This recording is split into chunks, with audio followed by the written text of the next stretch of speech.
Started from Pluralsight. This beginner-level course takes you on a journey through the basic features of Angular 2. It guides you down the right path, making your own journey with Angular 2 more pleasant and productive. Along the way, we build a sample application so you can code along or use it as a reference for your own development. You'll see how Angular provides a consistent set of patterns for building components, templates, and services, helping you come up to speed quickly. This course covers how to build components, how to create the user interface for your application in a template, and power it up with data binding and directives. You'll discover how to build services for logic needed across components and inject those services where they are needed. You'll learn how to send requests to a web server using HTTP and observables. And you'll see how to set up routing to navigate between the views of your application. By the end of this course, you will know the basics you need to get started building an Angular 2 application.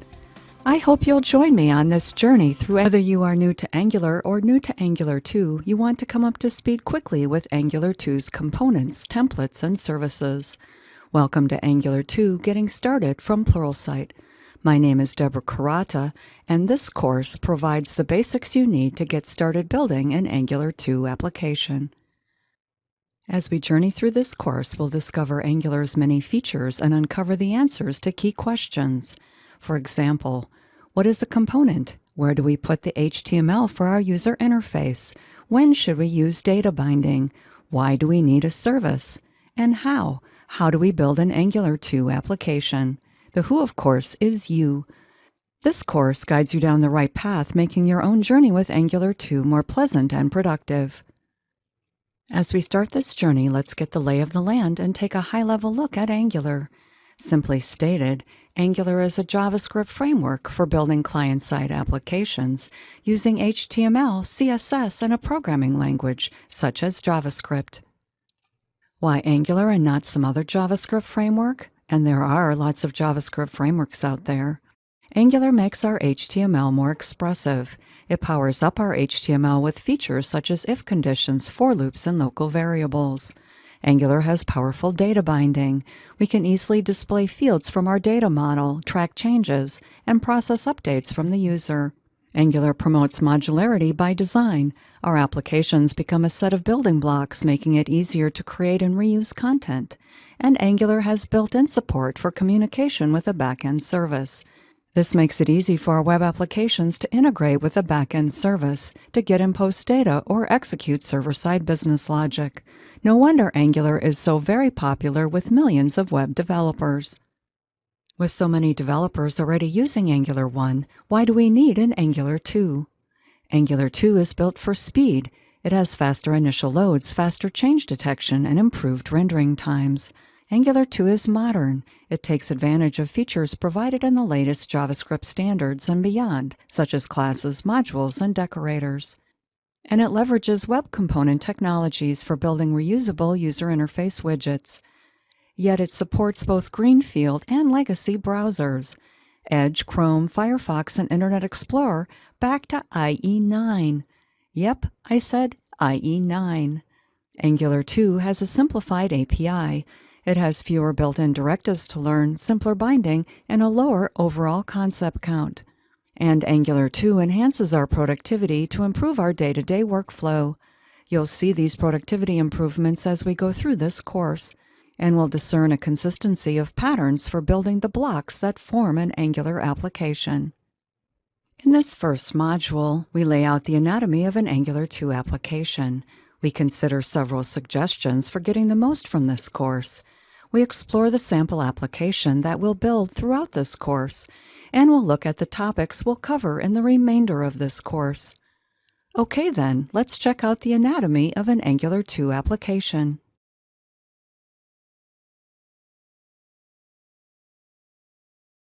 In Angular 2, an application is comprised of a set of components and some services that provide functionality across those components.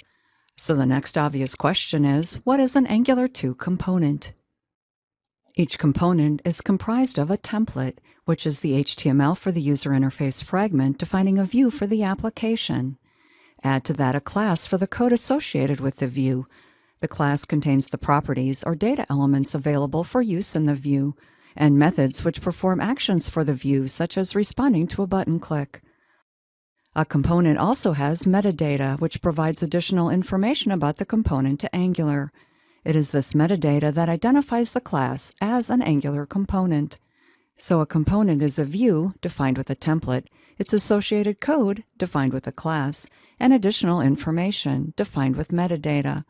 We'll look at this in more detail in the upcoming modules. For now, let's look at some tips for getting the most from this course.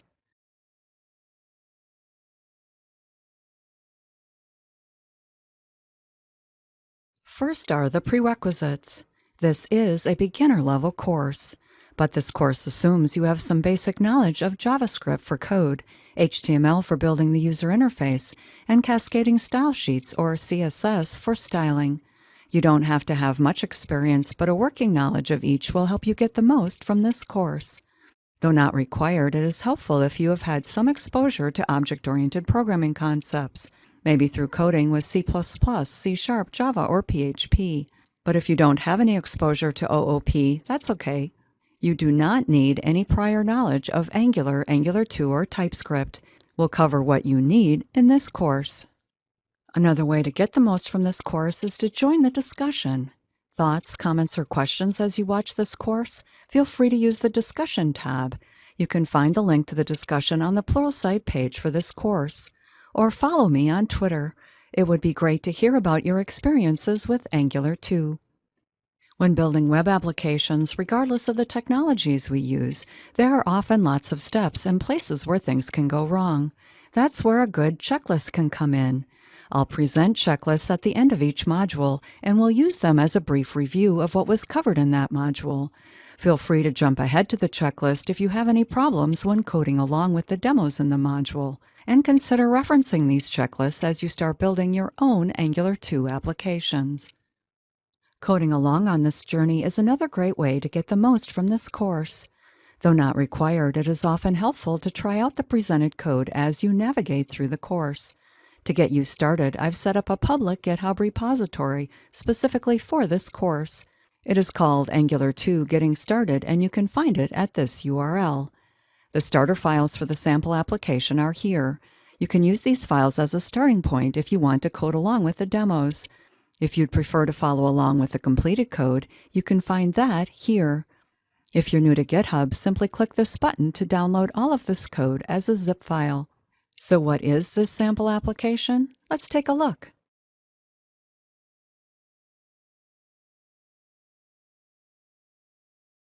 To demonstrate the basic features of Angular 2, we'll build a simple application step by step as we journey through this course.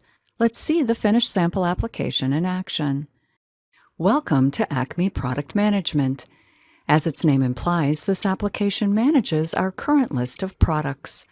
Here at the top is our menu for access to the key features of the application.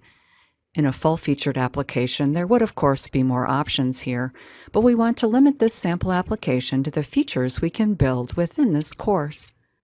Clicking on the Product List option displays the Product List page. We see the page title and a table containing the list of products. If the user clicks the Show Image button, the product images appear and the button changes to Hide Image.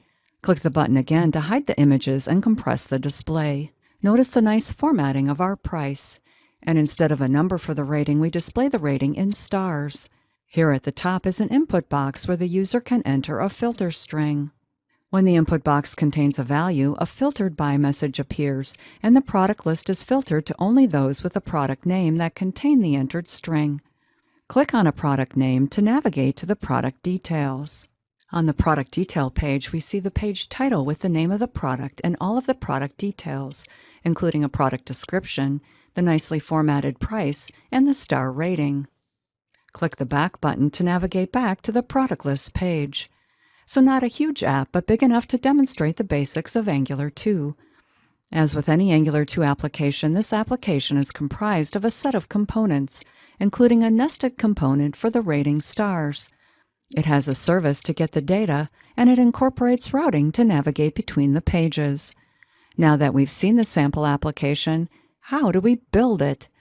As stated earlier, an Angular 2 application is comprised of a set of components and services that provide data and logic across those components. With that in mind, let's break the sample application into components and services. For the welcome page, we'll build a welcome component. For the product list page, we'll build a product list component. Recall that we had a nice visual display of stars for our ratings. We want to reuse that feature, so we'll build a separate, nestable star component. Clicking on a product in the product list page displayed the product detail. We'll build a component for that as well, and reuse the star component. Then we need an app component that ties our application pieces together. And our application gets data, so we'll want a product data service. Lastly, we need the obligatory index.html file. We'll build the basics of each of these pieces as we journey through this course. Now let's finish up this introductory module with a look at the outline for the remainder of this course.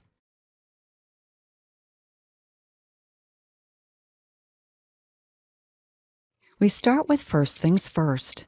We'll select a language and editor to use, then walk through how to set up an Angular 2 application. Next, we'll dive into components. We'll build the app component using a simple template and minimal component code and metadata. We'll see how to build the user interface for our application using templates, interpolation, and directives. We'll power up that user interface with data binding and nicely format our data with pipes. Next, we'll tackle some additional component techniques. We'll define interfaces, encapsulate styles, and leverage lifecycle hooks to build better components. We'll see how to build a component designed to be nested within other components, and how to communicate between the nested component and its container. We often have logic or data that is needed across components. We'll learn how to build services specifically for this purpose, and use dependency injection to inject those services into the components that need them. Most web applications need to communicate with a backend server to get or post data and to execute backend business logic. In this module, we'll leverage HTTP to retrieve the data for our application. Our sample application displays multiple views. We'll see how to set up routing to navigate between those views. We're covering a lot of territory, and by the end of our journey, we'll have a simple but fully operational Angular 2 application. You can use that application as a reference for your own development. Let's start our journey through Angular 2.